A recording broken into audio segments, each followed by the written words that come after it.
Alright, what's going on guys? George here, and today I'm going to be answering a question that's kind of been asked a lot, and that is how much it costs to VQ swap your 240SX. So today I'm going to be getting into it a little bit and kind of showing you what exactly I did, kind of talking about how much it costs to get everything done. I did everything myself besides, of course, making the wiring harness and that sort of thing. So what I have here is an example of a crashed G35. This is a 2003 G35. This one isn't automatic. I didn't actually get it for a parts car. My car's already VQ swapped. I got a 2003 G35 that was a 6-speed manual transmission, and I swapped that in here. So as you can see here, we've got the VQ35 out of a different G35. Of course, this car runs perfectly, drives perfectly, besides some minor issues that don't have anything to do with the engine swap. Then we got here is another G35. This one's an automatic. I'm pretty much just getting it as a parts car. I'm going to sell off some of the parts and then part it out. Automatic. The interior is disgusting. It's filled with mold. It's super gross. So this thing's pretty much, I'm just going to take it for the motor to sell. It's got 3 wheels that someone might want to buy, brakes, calipers. But like the power steering pump's messed up. It was in an accident. I went ahead and ripped off a bunch of the front end stuff so I could turn the car on. This is the frame rail. Just like, it's supposed to be straight. Fun stuff. This car, of course, is an automatic, so it wouldn't be perfect for a swap. It's more just for purposes of showing you kind of what exactly you can do to get a car cheap and then take the parts out you'll need to swap it in your 240. So this car is actually a clean title that I have here. I'm going to be going ahead and taking the motor out and everything in the garage. I mean, it would probably be a good car if the window was shut and the entire interior hadn't filled with mold, and the knuckle on this side is actually broken. You can just turn the wheel if you want to.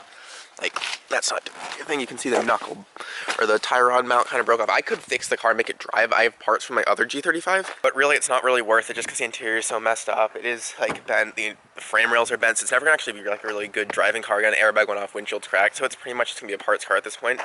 Alright guys, so as you can see I had that white G35. It's since been sold. I parted it out, got some pretty good money for it.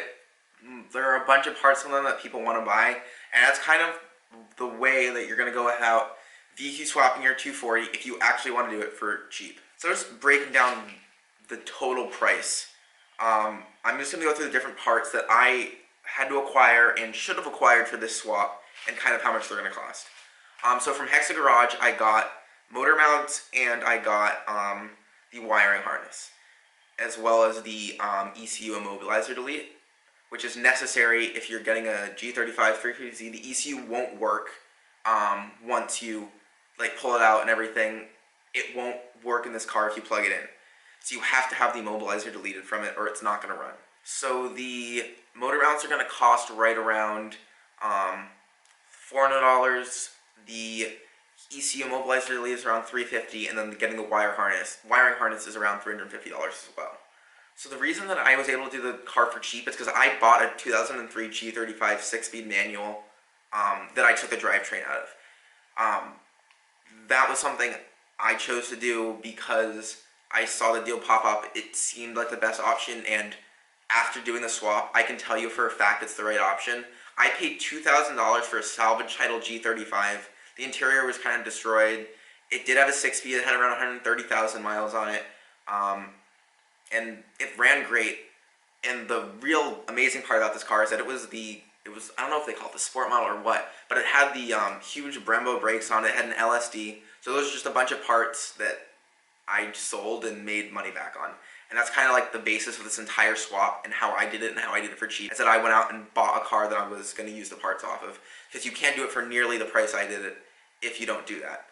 So I'm just going to be kind of talking about all the prices under the assumption that you went out and bought a 350Z or a G35 parts car to take everything out of.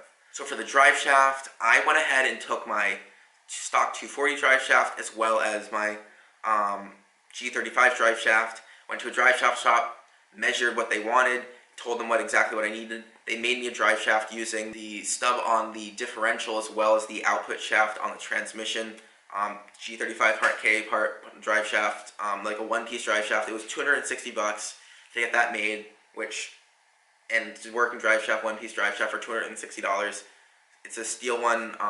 It probably won't hold any insane amounts of power, but for a stock VQ, even like if I wanted to boost the VQ, it would be perfectly fine. That was $260.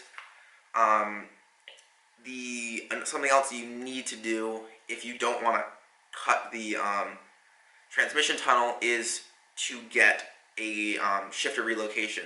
Since this is like the CD transmission, people put them on everything nowadays, 2Js, 1Js, V8s, anything. Obviously you can put it on this engine because it came on this engine, but what you do need is a shifter relocation. I went ahead and got a GK Tech one. I know like Siki makes one, I believe. They're right around 300 bucks, all of them. They're pretty much all going to do the same thing for you. That's pretty much a necessity unless you want to cut like, I think, like 6 inches farther back in the transmission tunnel, have the shifter come out 6 inches farther back, which I didn't really want to do. I didn't want to have the shifter that far back, and I didn't really want to cut the transmission tunnel. So shifter, it's pretty much a necessity. So before I had the VQ in the car, I had a Turbo KA, and when I had the Turbo KA, I ran the stock clutch fan on the KA. So I needed to get electronic fans for this setup. Since the VQ doesn't have a clutch fan setup, you're going to have to go out and buy some electric fans. I believe they were around $120, something like that. Which isn't bad. I already had an aluminum radiator, and it's just an eBay radiator. I got it. It was one of the first things I did to the car like 4 years ago. It's the same one I've always had. It's just a $90 KA radiator on eBay. It doesn't leak at all. I've had no problems with it. Keeps the VQ cool. Haven't had any issues with that whatsoever. Next big ticket item was the exhaust system. I spent around $350 for that. I went ahead and got catless like downpipes to come off the stock headers, which in the grand scheme of things, kind of wish I had catalytic converters and mufflers in it, but I'm getting mufflers installed now because it's super loud. The rest of the exhaust is just a straight pipe. I went to an exhaust shop. I had them do a Y pipe that brings the two, because obviously it's a V6, you got to bring the two pipes together and a single pipe to the back of the car. That was around $300, so with the downpipes and that, $350 for the full exhaust. I brought them the rest of my ISR blast pipes, like that exhaust system, to use like the tailpiece of that, so I still have the blast pipes off the back. And it's pretty much, I believe it's like a 2-inch for the two Y pipes, and they come together, and I believe it goes to a 3-inch for the back of the car to the 4-inch blast pipes, which is so loud and it sounds really bad. Like, it was cool for like a day, and then I like realized like it sounds atrocious. Straight pipe VQ is not a good thing.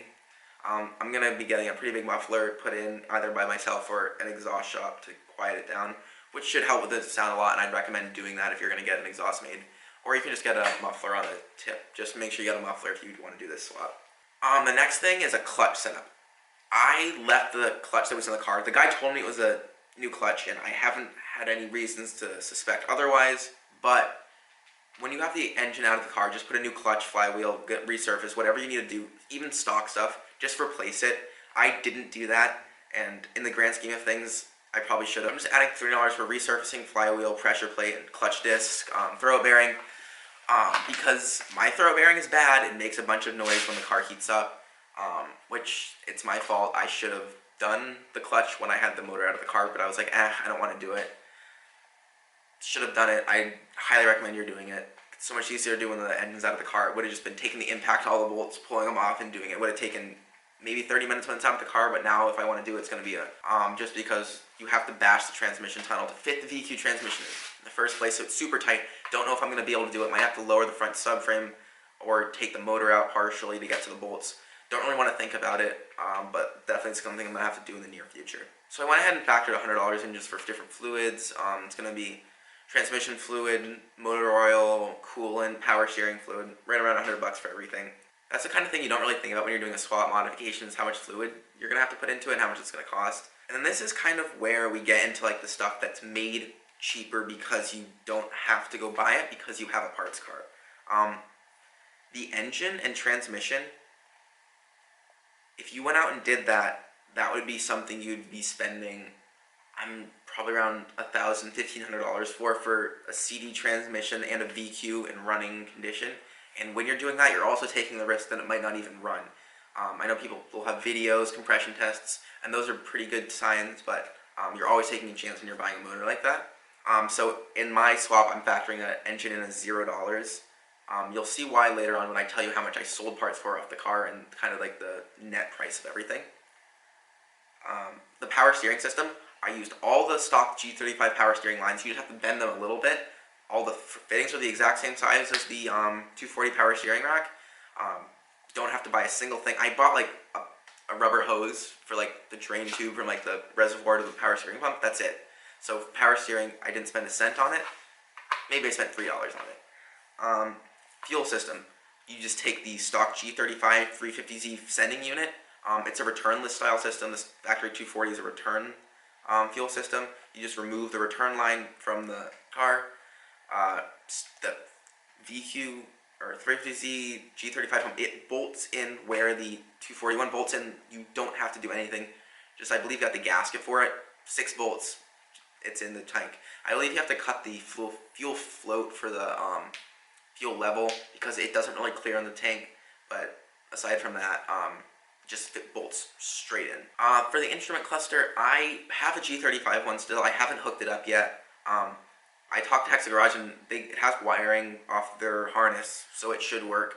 I just haven't hooked it up yet and put it in, so right now I just have no cluster, except for the water temperature gauge that I have in the car right now.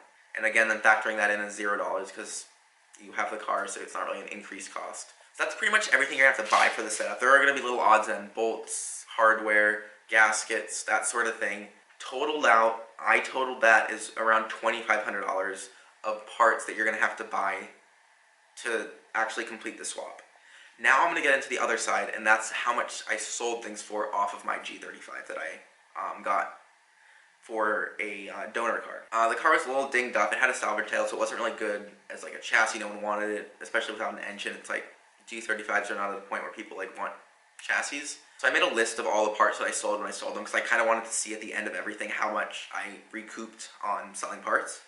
I sold the hood, broken headlight, bumper. I sold that for $200. I sold the driver's door for $75. I sold the wheels and tires for $300. This is the big ticket item that actually made the swap like worth it. Not worth it, but it just made it a little bit sweeter. The car I got was a Brembo brake car. So it had these huge, like, I think there were 4 pistons in the front, 2 pistons in the back Brembos. They're on like the 350Z track editions, and then the G35s with like some package. I ended up selling those for $900, which was really nice. I wanted to keep them so badly and put them on the 240. It wasn't that hard to put them on these, on the 240s, but I was just like, I can't do it. There's no point. I don't need massive brakes. I need $900 though. So I sold a good headlight and fender liner for $125. I sold the LSD that was in the car for $150. I sold the factory, or not the factory, but it came with a set of aftermarket headers. I sold those for $200 and ended up putting stock ones on because you need stock headers to fit with the 240 chassis because these aftermarket ones are really wide. I sold the catalytic converters for $60. Probably got ripped off on those, but you live and you learn. I didn't know the exact value of them at that point. I sold a good fender for $100. I sold the steering rack for $70. I sold the factory shifter tripod assembly for $80. And the total on that was $2,260. So I was just editing the video and I realized this part right here I explained so awfully and it was so confusing. But moral of the story, I bought my G35 for $2,000 and I sold $2,260 worth of parts off of it. So net, keeping engine, transmission, power steering, all the pieces of the drive staff I needed, the fuel stuff, I made $260, but I did put a lot of time into taking it apart, selling all the pieces and such. And then doing all my math, I estimated you're going to spend about $2,500 on parts for this swap. So if you want to subtract the extra money I got from parting out the car from the cost of all the parts, you're going to be net around $2,250 in a perfect world for this swap. I'd say leave closer to $3,000 just in case, because you never know what's going to happen. You might find a broken part here, broken part there. But that's the realm of what I would have spent. I'm sure I spent a little bit more just on random parts, but around $3,000 would be a safe number. You'd be safe with that amount of money, and you could get the swap done really nicely yourself. It's a really worthwhile swap. I can't stress that enough. No, I don't know why more people aren't doing this. It's so easy. The engine fits in perfectly. The oil pan clears, the subframe clears the sway bar. This is lighter than a Turbo K. This is an aluminum block engine. The transmission is a little bit heavier, but it's really strong. So you're not really sacrificing weight with this swap. I'd say it's similar to the weight of a KA. And something else is just really interesting about this engine swap. Back on the topic of weight, this is a V6, so it's only like 3 cylinders long. And just think about like people swap like 2 JZs, RBs in here. That's an inline 6, so that's going to be like twice as long as this engine. Like, if you like look at it, the front of the engine is barely ahead of like where the front axle is. But compared to like a 2JZ, like that's coming like the front of that engine's like here. And like you have to like cut into the radiator support to like fit radiators and stuff. Like you're like, this engine's like the front of it's a foot back from where an inline 6 would be sitting in this car, which is just also funny to think about, just like how much better that's going to feel in terms of handling. Like you're not going to have all that weight hanging over the nose. This is going to be a lot cheaper than an SR20 swap, RV swap. It's going to be cheaper than all of those. It's going to be more reliable. You can actually buy parts at a parts store for it. You're not like buying these random weird like water pumps off of like an RB26 or something strange like that. It's like hard to find. Like this is a 350Z G35. It's in a bunch of cars, so it's not hard to find parts for it. It makes, I think these like, this is not an HR, this is just a DE. I think it makes like 280 horsepower stock, something like that. And you can do like intake plenum spacers, you can do a tune, and it'll make over 300 horsepower.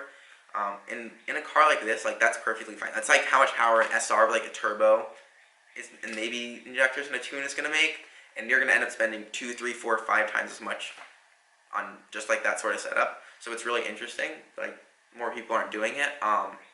Although it's not as cool as like a turbo car, like Turbo Flutter and Wastegate's doing all these things. It is like a really interesting thing to think about, and I think will definitely become a bigger thing soon. And also you're getting the reliability of a modern Nissan, which I think is kind of like something you don't really think about as much. And people rave about how 350Z is like the best drift car you can buy. Like they're cheap, like they're reliable. This is a 350Z that weighs 600 pounds less than a 350Z. And I think it's a whole lot cooler looking, and I would prefer to have. But yeah, like I think it's a really interesting swap. It definitely is really good for the money. Like this is a 280 horsepower car.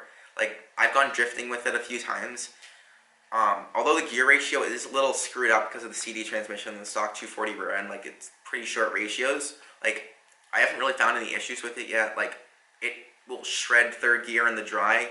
It'll shred third, fourth in the wet. Like I don't see any issues with it so far. I haven't run any thick tires on it yet, really, or tried anything crazy yet. But I'm like really happy with it. Like this car is definitely past my skill level. Like I'm gonna have to catch up to it. Like this is more power, more steering angle, more. So maybe grip isn't there until I put like stickier tires on it.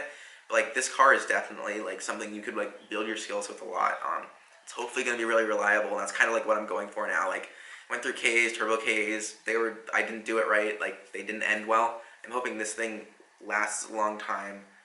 I'm able to work with it a lot, and if I do end up blowing it up, finding a new VQ, I'm hoping isn't going to be too hard, or even building this one, rebuilding this one.